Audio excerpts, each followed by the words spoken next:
Ma belle-fille m'a mise dehors et a installé ses parents. Le lendemain, j'ai vendu la maison. La sonnette a retenti alors que j'ôtais encore mes chaussures. 3 grandes valises trônaient au milieu du salon. Une paire de chaussures d'homme usées, un sac en toile sur le canapé et une odeur de parfum bon marché dans l'air. « Ils sont arrivés plus tôt ?» a dit ma belle-fille avec un sourire qui se voulait désinvolte. Mon cœur s'est emballé. J'ai monté les escaliers lentement. La porte de ma chambre était ouverte. Mon lit n'était plus là. À la place, un matelas gonflable et un tapis à fleurs que je n'avais jamais vu. On a pensé que c'était mieux ainsi. Mes parents sont plus âgés, ils ont des problèmes de dos, votre chambre est plus aérée. Elle disait cela en consultant son téléphone, comme si elle commentait la météo. Mon fils, Daniel, est apparu dans le couloir, le visage tendu. Il m'a regardé, puis a détourné les yeux. « Ce ne sera que pour un temps, maman. » Il n'a pas demandé. Il a informé. Je suis redescendue sans un mot. J'ai pris une tasse. Le café était froid. Ma tasse préférée, celle avec mon nom peint à la main, était remplie de crayons. Je me suis assise sur le bord du canapé. Personne ne m'a regardé. Ils riaient, prenaient leurs aises, discutèrent de l'endroit où installer la nouvelle télévision de ses parents. Je n'ai pas pleuré. Je n'ai pas crié. Je suis juste restée silencieuse. Mais à cet instant, une phrase a traversé mon esprit comme un éclair. Ils pensent m'avoir effacée de l'histoire, mais ils ignorent que celle qui a bâti les murs de cette maison, c'est moi. Et dans ce silence, j'avais déjà pris ma décision.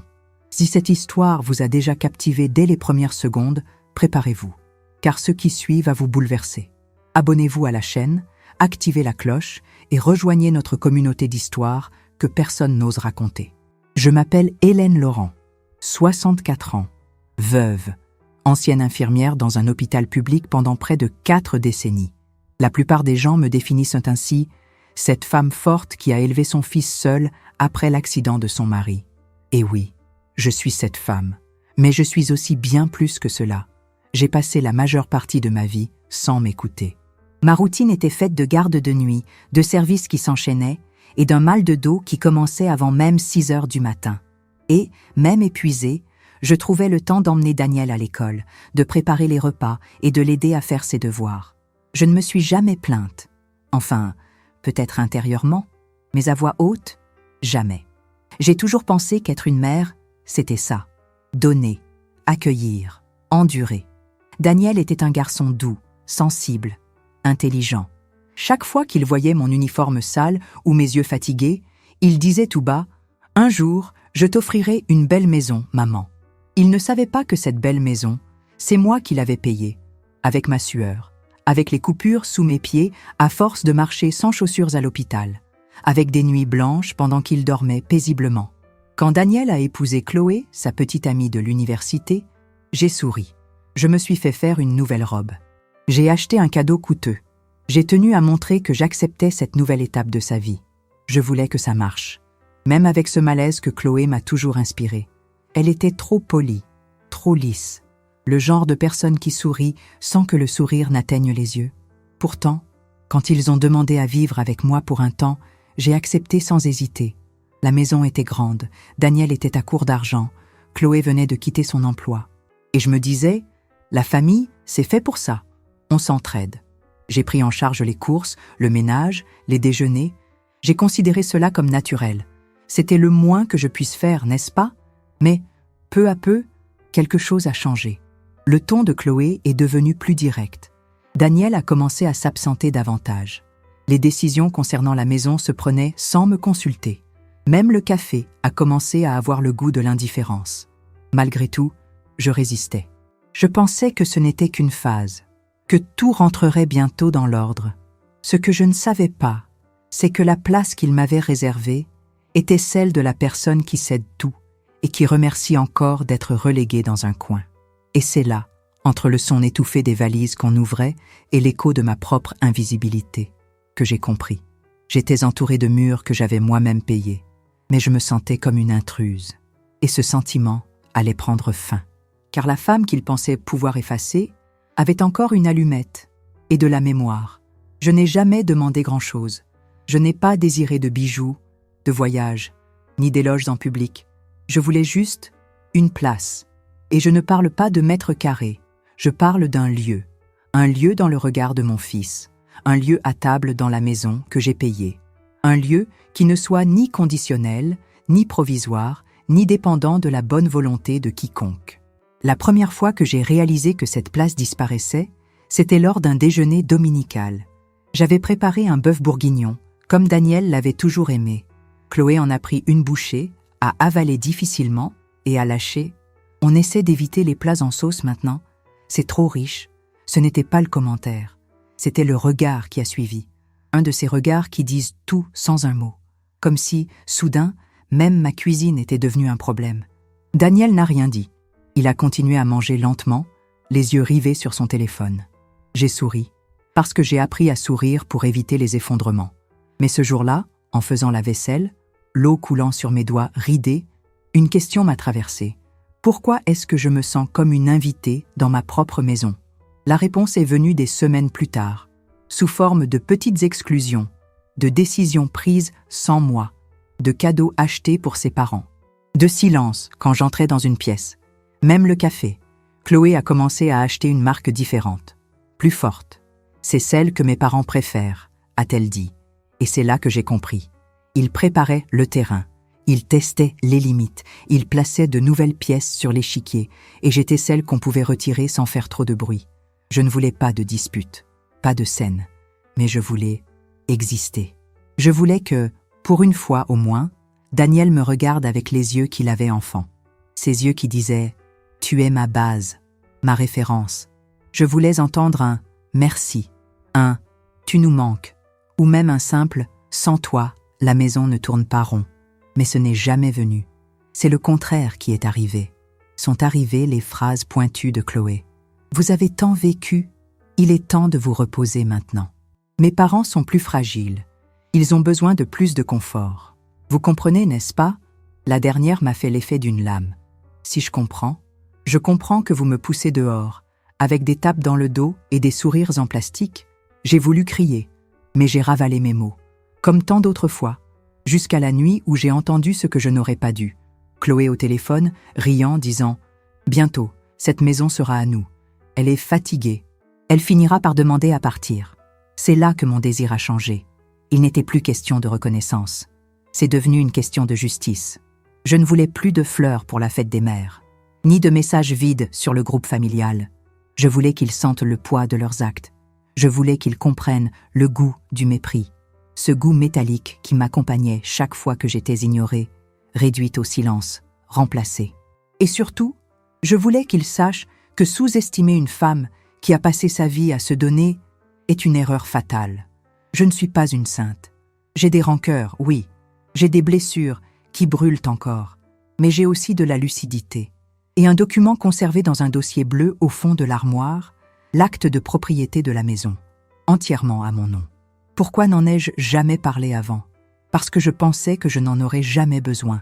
Je pensais que le respect n'avait pas besoin de rappel légal, que la gratitude venait du cœur, pas de la paperasse. Mais apparemment, certaines personnes n'apprennent que lorsque la leçon est accompagnée d'un tampon et d'une signature. Mon désir, désormais, était simple. Montrer que la femme qu'ils avaient traitée comme invisible était la propriétaire de tout ce qu'ils prenaient pour acquis, et que, si je le voulais, je pouvais vendre, fermer la porte, et les laisser dehors. Parce que la place que je voulais n'était plus à leur côté, elle était à côté de moi-même. Enfin, ce jour-là, tout semblait normal. Le soleil entrait par les fenêtres, le sifflement de la bouilloire sur le feu et Chloé sur le canapé, les pieds sur la table basse, riant de quelque chose sur son téléphone. Je revenais du marché, les sacs pleins, les épaules endolories. « Vous avez pris des haricots verts? Mes parents ne mangent que cela, pas les autres. » Elle n'a même pas levé les yeux de son écran. J'ai hoché la tête et suis allée ranger les courses. Dans le couloir, j'ai croisé Daniel. Il a tenté de sourire, mais a détourné le regard. « Il faut qu'on parle après, maman. » Ma respiration s'est bloquée un instant, mais j'ai acquiescé, comme toujours. Quand j'ai fini de tout ranger, je suis allée dans ma chambre, là où il restait encore une partie de moi. J'ai ouvert le tiroir du bas de ma table de chevet et j'en ai sorti une enveloppe oubliée. Elle venait de l'ancien patron de mon mari, Alain Bernard. Je l'avais reçue des semaines auparavant, mais je ne l'avais pas encore lue attentivement. Elle était écrite à la main, d'une belle écriture. Je me suis assise sur le lit. Mes mains tremblaient un peu. J'ai déplié la lettre. J'ai lu ligne par ligne. À la fin, une phrase m'a fait m'arrêter. Conformément au souhait de mon grand ami Édouard Laurent, je laisse acte du transfert de 35% des parts de l'entreprise à votre nom, ainsi qu'une compensation due pour des services non rémunérés ces dernières années. Mes yeux ont parcouru la dernière page. Tout y était. Signature, tampon, le montant. Une somme que je n'aurais jamais imaginé voir de ma vie. Je suis restée immobile. Le monde extérieur continuait. Rire, pas, voix. Mais dans ma chambre, le silence. Et une décision qui commençait à prendre forme. Ce soir-là, la conversation a eu lieu. Au dîner. Chloé a attendu que Daniel finisse son assiette. Puis, elle a lancé. « Maman, on a pensé, ce serait peut-être bien que vous rendiez visite à votre sœur pour quelque temps, en Provence. » J'ai regardé mon assiette. Je n'ai pas répondu. Daniel s'est raclé la gorge. « Juste pour un temps, maman.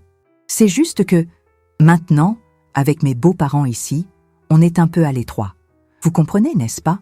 J'ai levé les yeux lentement. Chloé forçait un sourire. « Ça vous ferait du bien aussi. Changer d'air, vous reposer, me reposer. » C'est ce qu'on disait à ceux qu'on essayait d'effacer. Vous parlez toujours de la maison de votre sœur, qu'il y a des fleurs, que c'est calme. Elle parlait comme si elle me vendait une croisière. J'ai poussé mon assiette. Je me suis levée de table. Daniel est resté silencieux. Chloé s'est mordu la lèvre, mais n'a pas bougé. Je suis allée dans ma chambre et j'ai fermé doucement la porte. Le dossier bleu était toujours là, dans le deuxième tiroir. À l'intérieur, l'acte de propriété de la maison. À mon nom, uniquement le mien. Je me suis assise au bord du lit, l'enveloppe d'Alain Bernard encore à la main. Au dos, il y avait un numéro de téléphone écrit au stylo. Le lendemain matin, j'ai appelé. « Bonjour, je suis Hélène Laurent. J'ai reçu un document de la part de Monsieur Alain Bernard. » À l'autre bout du fil, une voix polie. « Ah, bien sûr, Madame Laurent. Monsieur Bernard nous a beaucoup parlé de vous et de votre mari. Nous pouvons fixer un rendez-vous pour tout officialiser. » Officialiser. Des mots simples. Mais qui, ce matin-là, ont sonné comme une trompette.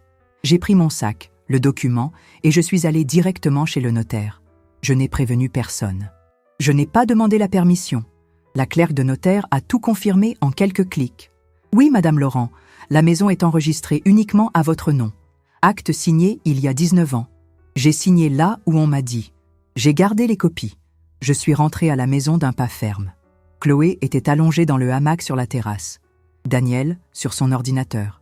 Personne n'a remarqué mon retour. J'ai rangé les papiers avec soin. Puis je suis allée à la bibliothèque, j'ai pris mon vieux carnet de notes et j'ai écrit 4 mots. Appelé agent immobilier semaine. Le téléphone a sonné quelques heures plus tard. C'était mon amie Sophie, agent immobilier. « Tu veux toujours vendre cette maison où personne ne te respecte ?» Elle a ri. Moi aussi. « Oui. Et cette fois, c'est sérieux. Tu vas les prévenir avant ? » Non. Parce qu'à ce moment-là, je le savais déjà. S'ils me voulaient dehors, ils seraient les premiers à partir. Pas avec des cris, ni avec des disputes, avec des documents, et des portes qui se ferment derrière eux.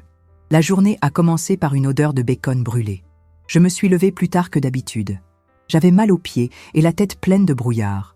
Quand je suis arrivée dans la cuisine, Chloé portait déjà un tablier, avec l'air de quelqu'un qui fait un grand sacrifice. « Bonjour », ai-je murmuré, essayant de paraître légère. Elle a jeté un regard par-dessus son épaule. « Ah, bonjour. Je pensais que vous alliez dormir toute la journée. » Le commentaire était sec, et il est resté en suspens, comme une odeur de renfermé. Daniel était assis à table, absorbé par son téléphone. Il n'a même pas levé la tête. « Vous avez faim ? Je prépare un café ?» ai-je offert en tirant une chaise. Chloé a eu un petit rire en coin. On a déjà déjeuné. « Ah, d'accord. Je me suis assise quand même. » J'ai pris la tasse encore tiède. Elle faisait partie de sa nouvelle collection, un service coloré qui avait discrètement remplacé le mien. Mes assiettes, mes tasses, ma table, tout semblait emprunté maintenant. « Tu as vu le groupe de la famille, maman ?» a demandé Daniel sans me regarder. « Pas encore. Chloé a posté des photos du dîner d'hier. Tout le monde a commenté. C'est bien. Oui, sauf que beaucoup de gens ont demandé si tu étais malade. Parce que tu n'es sur aucune photo. » Chloé a feint la surprise. « Ah, vraiment ? Oh là là, c'était involontaire. C'est que vous étiez si silencieuse hier. Cette phrase, si silencieuse, m'a transpercée. Je n'étais pas silencieuse. J'étais invisible. J'avais préparé le riz, fait la vaisselle, mis la table, et je n'apparaissais même pas sur une photo. Mais j'ai encaissé. J'ai encaissé ça aussi. À propos, a-t-elle poursuivi, on voulait parler de la chambre du haut. Mais qu'est-ce qu'elle a? Mes parents, ils ont du mal à monter et descendre les escaliers tout le temps. Et, honnêtement, le matelas là-haut n'aide pas. Je suis restée figée. Vous voulez les changer de chambre? Oui, pour celle d'en face. Elle est plus grande, plus lumineuse, près de la salle de bain. C'est mieux pour les rhumatismes de mon père. Mais c'est ma chambre. Silence. Daniel s'est raclé la gorge. Maman, on sait. Mais ce n'est que pour un temps. Tu peux rester en bas. Il suffit de s'adapter. Le petit salon peut devenir une chambre confortable, non? J'ai failli rire. Failli. Mais ce qui est sorti, c'est une profonde inspiration et le goût du mépris dans la bouche. Chloé s'est empressée d'expliquer. Écoutez, personne ne veut vous chasser. On essaie juste d'équilibrer le confort pour tout le monde, vous savez? Vous dites toujours que vous voulez la paix. La paix, ce n'est pas être poussé hors de sa propre chambre. Ce n'est pas pousser, c'est redistribuer. Redistribuer quoi? L'espace? L'affection? L'importance? Hélène, ne compliquez pas les choses. Ah, c'est moi qui complique. Daniel a enfin posé son téléphone. Maman, s'il te plaît, c'est inutile. On veut juste vous inclure de manière fonctionnelle. Fonctionnelle. Ce mot a explosé en moi. Je n'étais plus une mère. J'étais une fonction, une pièce, de la logistique. Je me suis levée de table lentement. La tasse a tremblé dans ma main. Très bien, faites ce que vous jugez le mieux. Daniel a souri, soulagé. Merci, maman. Je savais que tu comprendrais. Cet après-midi-là, j'ai été relogée. Mes livres, mes photos, mes couvre-lits, tout empilé dans des cartons improvisés.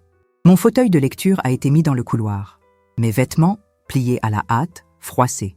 Le petit salon, devenu ma nouvelle chambre, sentait le moisi et n'avait pas de fenêtre digne de ce nom. Chloé m'a donné une vieille lampe. C'est juste le temps qu'il s'installe. Daniel est passé dans le couloir, a jeté un coup d'œil. « Tu es bien installée là, maman ?» J'ai hoché la tête. Il n'a même pas attendu la réponse. En fin de journée, j'ai entendu les rires de ses parents résonner à l'étage, et le bruit des meubles qu'on traînait. Mes meubles, mon lit, mon armoire, et moi, avec une fine couverture sur un canapé-lit qui grinçait à chaque soupir. Cette nuit-là, Chloé est passée devant ma nouvelle chambre. Elle tenait un plateau avec 2 tasses de tisane. J'en ai apporté une à ma mère. Elle adore la camomille. Ah, je ne vous en ai pas fait parce que je pensais que vous dormiez déjà. La lumière s'est éteinte avant que je puisse répondre. Je suis restée allongée, les yeux ouverts dans le noir, le dos endolori, le cœur muet. Je n'ai pas pleuré. Pas là, pas devant eux. Mais quelque chose m'est resté, en travers de la gorge. Quelque chose de plus lourd que des larmes. Ce n'était pas seulement de la douleur. C'était de la honte d'avoir tant accepté, pendant si longtemps. La honte d'être devenue une visiteuse dans la maison que j'ai construite. J'ai fermé la porte avec précaution, comme si le moindre bruit pouvait tout faire s'écrouler. La poignée était lâche, les plaintes ébréchées. Cette chambre, ou plutôt ce débarras improvisé, était l'endroit où nous stockions les vieilleries. C'était maintenant mon nouvel espace. Je me suis assise sur le bord du canapé-lit. Il s'est affaissé comme un avertissement. Ma hanche s'enfonçait plus qu'elle n'aurait dû, comme si même le matelas me rejetait. J'ai respiré profondément. J'ai essayé de me convaincre que c'était temporaire. Mais les mots de Chloé résonnaient comme une sentence. Redistribuer le confort. Comme si j'étais un meuble qui n'avait plus sa place. Comme si j'étais une plante qui n'est utile que si elle est dans le bon coin. La vérité, c'est que je me suis toujours adaptée. Je me suis adaptée aux absences, au silence d'un Daniel adolescent, aux factures en retard, au manque d'un câlin, à la rareté de la reconnaissance. Je me suis adaptée par instinct, par amour, mais aussi par peur. Parce que j'avais peur de déranger, d'être le problème, de paraître ingrate. Et me voilà, confinée dans une chambre sans lumière, avec une couverture fine et le son étouffé des rires à l'étage. Des rires qui provenaient de mon matelas, de mon oreiller, de mon ancienne vie. J'ai sorti l'album photo du tiroir où j'avais caché l'enveloppe du notaire. J'ai commencé à le feuilleter. Première page. Daniel, à 3 ans. Jouant avec le tuyau d'arrosage dans le jardin. Riant, ses petites mains potelées levées. Deuxième page. Lui dormant sur mes genoux à l'hôpital, une perfusion au bras. Moi, portant l'uniforme blanc taché, les yeux rouges, mais souriant quand même à l'appareil photo. Troisième page. Mon mari, Édouard, avec Daniel dans les bras, portant tous deux des bonnets de laine rouge. 2 hivers avant l'accident. J'ai fermé l'album. J'ai tout été pour eux. Mère, père, infirmière, cuisinière, psychologue, garde du corps.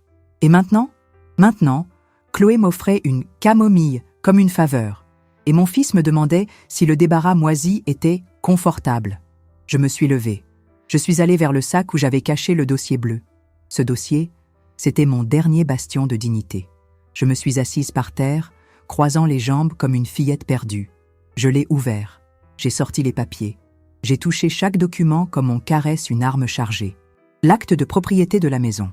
À mon nom. Uniquement à mon nom. Le legs d'Alain Bernard. Officialisé chez le notaire. Le montant imprimé sur la dernière feuille me coupait encore le souffle. J'ai tout rangé à nouveau.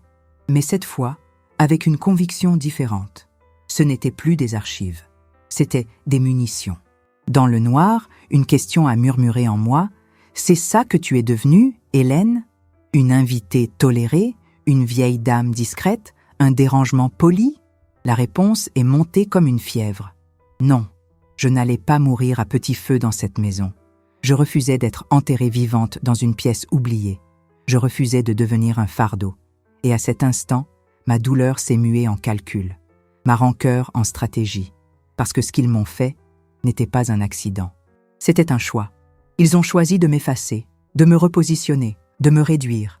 Mais ils ont oublié une chose fondamentale. Personne ne survit à une vie comme la mienne, sans apprendre à attendre. J'ai attendu 40 ans pour respirer en paix.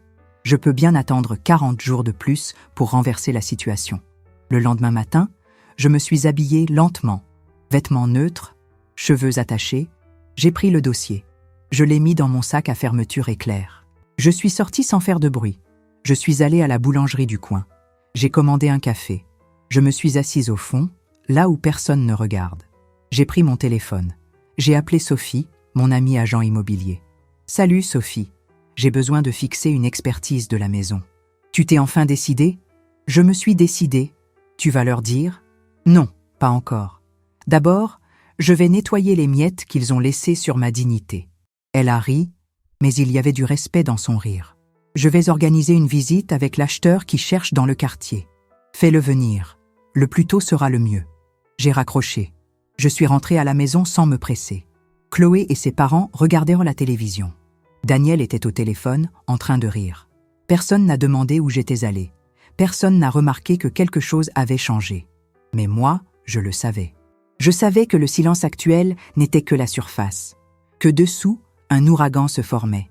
Et il avait un nom, un acte de propriété, un numéro de sécurité sociale. Et, par-dessus tout, il avait des limites, les miennes. Si une partie de cette histoire vous a rappelé quelqu'un, ou vous-même, respirez profondément et commentez ici. J'ai déjà ressenti ça. Votre témoignage peut toucher d'autres personnes. Et si ça fait mal, aimez cette vidéo comme on serre une main dans le noir. Nous sommes ensemble. Ce vendredi-là, le soleil se levait, doré, derrière les fenêtres de la cuisine. L'odeur du pain grillé réchauffait la maison, mais ne masquait pas le froid qui grandissait en moi. Chloé et ses parents parlaient fort dans le salon, débattant de l'installation d'un nouveau hamac dans leur chambre.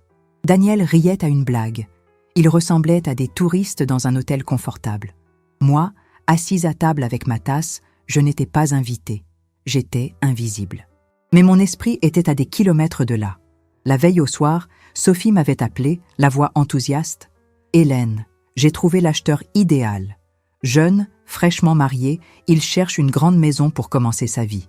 Il est prêt à payer comptant. » « Et la visite ?» avais-je demandé en feignant l'indifférence. « Dimanche, à 10h du matin, sans faute. Il veut se décider vite. » J'ai souri en silence, comme quelqu'un qui anticipe le bruit d'une porte qui se ferme. Maintenant, assise à la table du petit déjeuner, je pensais à tout ce qui allait se passer. Mes yeux ont parcouru le salon, les tableaux que j'avais achetés au marché artisanal, Les meubles choisis avec soin avec Édouard, le tapis persan que j'avais mis des années à payer. Et ils étaient là, assis comme des propriétaires. Ils ne savaient pas qu'ils allaient bientôt être invités à partir. Je suis montée lentement dans mon ancienne chambre. Leur chambre maintenant. J'ai frappé une fois, par politesse. Chloé a ouvert la porte avec un sourire étudié. « Bonjour, Hélène. Vous aviez besoin de quelque chose ? Je voulais juste prendre mes vêtements d'hiver. Je les ai laissés dans le dernier tiroir. » Elle a hésité, puis m'a fait de la place d'un geste. Je suis entrée. Ma chambre, ou ce qu'il en restait. Le couvre-lit était différent. Les rideaux, changés. Mes plantes avaient disparu. À leur place, des bibelots en porcelaine et un diffuseur de parfum à l'eucalyptus. La vieille armoire était toujours là. J'ai ouvert le dernier tiroir. Mes vêtements y étaient jetés, en boule, comme s'ils appartenaient à une inconnue. J'ai pris quelques pièces, je les ai pliées calmement. Chloé m'observait en silence. « Si vous avez besoin d'aide pour quoi que ce soit, n'hésitez pas, d'accord ? » Bien sûr. Je suis descendue, portant le poids de ce qui avait été à moi. Je suis passée par le salon sans un mot. Ils ont continué à rire. Ils pensaient que ma résignation était de la fatigue, mais c'était de la stratégie. J'ai passé le samedi à organiser mes documents.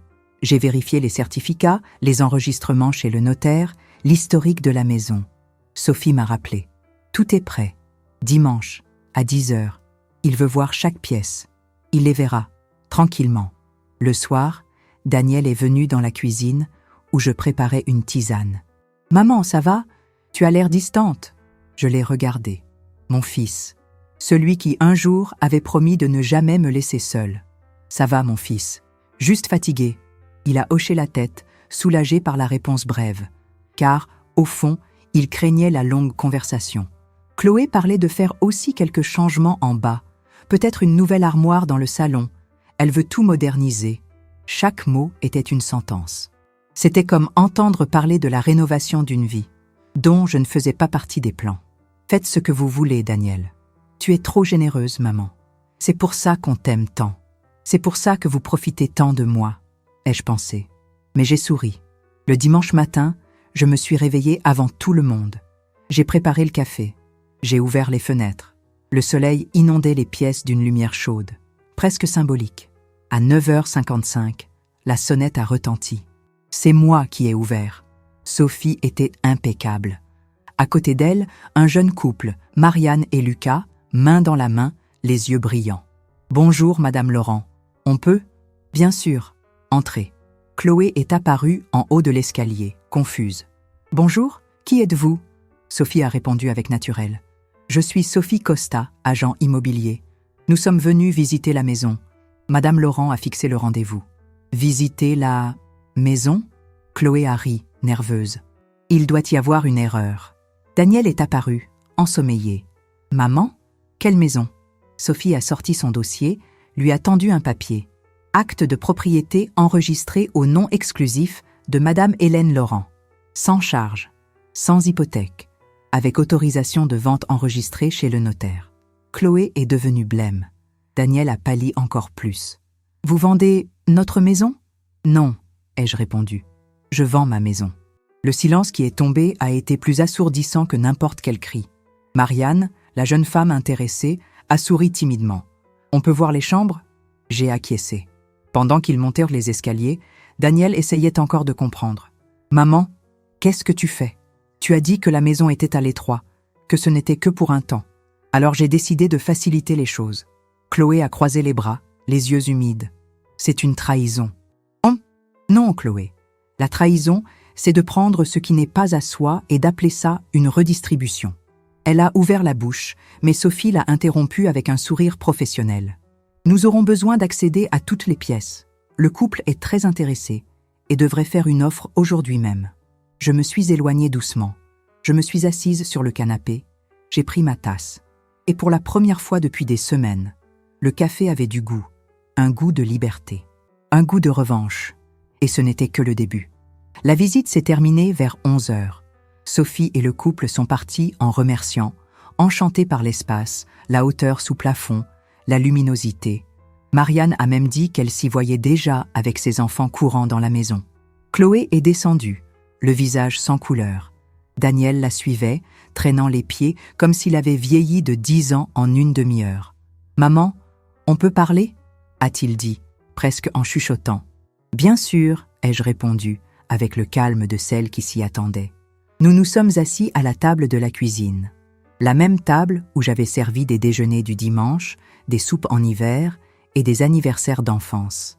Maintenant, c'était le théâtre d'un règlement de compte silencieux. Chloé est restée debout, les bras croisés. « Vous ne pouvez pas nous faire ça. Je ne vous fais rien. Je m'occupe simplement de ce qui est à moi. »« Mais on vit ici !» s'est exclamé Daniel. « Vous vivez ici, mais vous n'avez jamais demandé si vous pouviez. Vous êtes juste venu. » Silence. « Tu savais que c'était provisoire. »« Oui. Et maintenant, le temps est écoulé. » Il s'est passé les mains sur le visage. « Et où est-ce qu'on va aller ? Ça n'a pas été décidé du jour au lendemain, Daniel. Vous avez eu le temps. Vous n'avez simplement pas voulu voir, ni entendre. » Chloé est intervenue, irritée. « Vous aviez l'air si calme, si passive. Comment est-ce que j'ai changé ?» ai-je complété. « C'est simple. Un jour, le silence devient un cri. Mais pas un cri fort, un cri qu'on entend de l'intérieur. » Il n'avait plus d'arguments. Les jours suivants, j'ai remarqué des changements. Chloé a commencé à nettoyer la maison plus souvent. Daniel s'est mis à me proposer du café. Ils ont même évoqué l'idée que je réintègre la chambre du haut. J'ai refusé. Pas par colère, mais parce que ça n'avait plus de sens. Sophie m'a appelé 2 jours plus tard. « Hélène, nous avons une offre ferme, au-dessus du prix demandé. Le couple a adoré la maison. Ils veulent conclure au plus vite. » On accepte. Vous êtes sûr ? Vous voulez les prévenir avec plus de temps ? Ils sont déjà prévenus. J'ai passé la semaine à emballer ce qui m'appartenait vraiment. Le reste, je l'ai laissé. J'ai laissé la bouilloire, les cadres photos vides, les nouveaux rideaux que Chloé avait installés sans me le demander. J'ai laissé les torchons que j'avais brodés moi-même, des années auparavant, dans l'espoir qu'ils feraient un jour partie d'une famille unie. Plus rien de tout cela ne me faisait mal. Car maintenant, je voyais clair. Le problème, ce n'était pas la maison. C'était l'absence de respect. Daniel a essayé de me convaincre une 3e fois. « Maman, et Lucas, il adore venir ici. Alors il pourra me rendre visite dans ma nouvelle maison, avec une date et une heure, comme le font les invités. » Chloé a pleuré une nuit. Elle s'est enfermée dans l'ancienne chambre, ma chambre, et a pleuré assez fort pour que je l'entende. Mais ce n'était pas de la douleur, c'était de la peur de sortir de sa zone de confort, de perdre le château qu'elle avait bâti sur les décombres de ma patience. Quand Sophie est revenue avec le compromis de vente, j'ai signé d'une main ferme. Chaque lettre, une cicatrice qui se refermait. Chaque signature, un souvenir qui se libérait. Leur déménagement est en cours d'organisation ? Ai-je demandé. Ils ont 15 jours, tout est consigné, un préavis formel a été envoyé. J'ai hoché la tête. Daniel ne m'a plus adressé la parole pendant des jours. Chloé évitait de croiser mon regard, mais cela n'avait pas d'importance. J'ai commencé à me réveiller plus légère. Je déambulais dans la maison comme quelqu'un qui dit adieu à une vieille connaissance.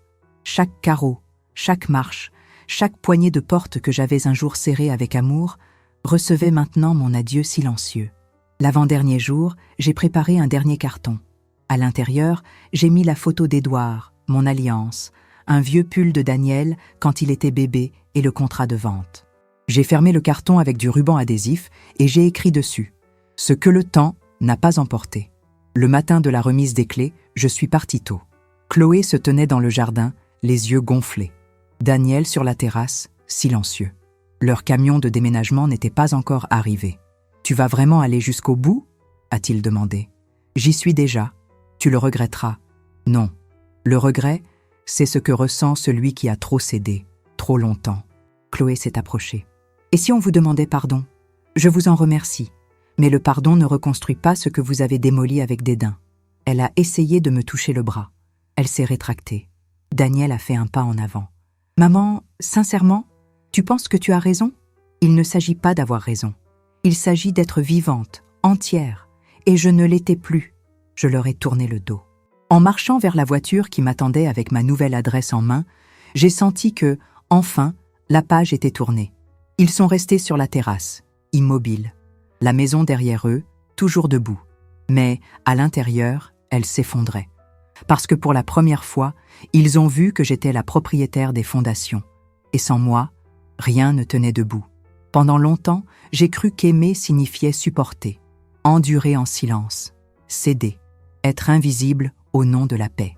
On m'a appris qu'une femme forte est celle qui ravale ses larmes, qui porte le monde d'un seul bras et qui sourit encore à la fin de la journée. Qu'une bonne mère est celle qui ne dit jamais non, qui se fait toute petite pour tenir dans l'espace des autres. Et j'y ai cru. J'y ai cru au point de me diminuer, de me plier en quatre pour correspondre à la taille qu'on attendait de moi, de me taire quand ça faisait mal, de m'excuser quand c'était moi qu'on blessait. Il m'a fallu près de 60 ans pour comprendre que dire « ça suffit » n'était pas de la faiblesse, c'était de l'amour-propre. Ça n'a pas été facile. La maison, les souvenirs, les étreintes dont je rêvais, tout semblait me crier que j'étais coupable de changer, que je trahissais le rôle qu'on m'avait donné. Mais un rôle ne définit pas une femme, et j'ai refusé d'être une figurante dans ma propre histoire. Quand j'ai fermé cette porte pour la dernière fois, j'ai emporté avec moi plus que des cartons. J'ai emporté de la dignité. J'ai emporté un silence guéri. J'ai emporté du courage. Parce que là, dans ce silence, dans cette voiture qui m'emmenait, j'ai compris. On ne subit un manque de respect qu'une seule fois. Après ça, c'est un choix de rester. Et j'ai choisi de partir. J'ai choisi l'inconfort temporaire du changement, plutôt que le confort amer de l'humiliation. Aujourd'hui, je dors en paix. Non pas parce que tout est parfait, mais parce que tout est à moi. Mon choix, mon temps, ma compagnie. Je n'ai plus besoin de marcher sur la pointe des pieds. Je n'ai plus besoin d'attendre qu'on m'invite à exister. Je m'invite moi-même. Je m'appartiens. Et si je peux laisser une seule leçon à ceux qui ont écouté cette histoire jusqu'au bout, c'est celle-ci. On peut perdre beaucoup de choses quand on s'impose. Mais ce qu'on gagne n'est pas négociable. On se gagne soi-même. Et ça, personne ne peut vous l'enlever. Pendant longtemps, j'ai pensé que j'avais tort d'attendre de la reconnaissance, que c'était égoïste de vouloir un « merci » ou que je serais une mauvaise mère en disant « non », en demandant de l'espace, en demandant du respect. On m'a appris à sourire même quand ça faisait mal, à accepter des miettes affectives comme si c'était des festins, à croire que l'amour se mesure en silence, en renoncement, en sacrifice. Mais ce n'est pas vrai. L'amour, ce n'est pas ça. L'amour, c'est aussi poser des limites. C'est faire des choix. C'est savoir dire « je mérite mieux ». Et ce n'est que lorsque je me suis autorisée à me regarder dans le miroir et à dire, en toutes lettres, que j'étais épuisée d'être invisible, que j'ai commencé, vraiment, à exister. Pas comme une mère, pas comme une grand-mère, pas comme le soutien de quiconque, mais comme une femme, entière, maîtresse d'elle-même, maîtresse de sa propre maison et de sa propre histoire. Si vous êtes arrivé jusqu'ici, à m'écouter en silence, si une partie de cette histoire a touché un coin endormi en vous, alors peut-être que vous aussi, vous êtes fatigué. Fatigué de tout assumer, d'être la forte de la maison, d'entendre dire que ce n'est pas si grave, d'être traité comme un fardeau, alors que vous avez toujours été le pilier. Et si c'est le cas, je vous le dis maintenant, vous n'êtes pas seul. Vous êtes plus que ce que les autres voient, plus que la fonction qu'on vous a assignée, plus que l'espace qu'on vous a laissé occuper. Vous êtes entière et vous avez le droit d'exiger le respect, même si ça fait mal, même si ça fait peur, même si ça démolit toute la structure, parce que parfois, ce n'est que dans l'effondrement que la vérité apparaît. Si cette histoire a résonné en vous, commentez ci-dessous « Je me choisis ». Toujours, laissez cette phrase comme un témoignage, comme un étendard, comme le début d'une nouvelle histoire qui, cette fois, vous place au centre. Et partagez cette vidéo avec quelqu'un qui a besoin de se rappeler qu'il est encore temps, qu'on peut encore recommencer, qu'on peut encore se relever. Parce que lorsqu'une femme se lève pour elle-même, elle soulève le monde entier.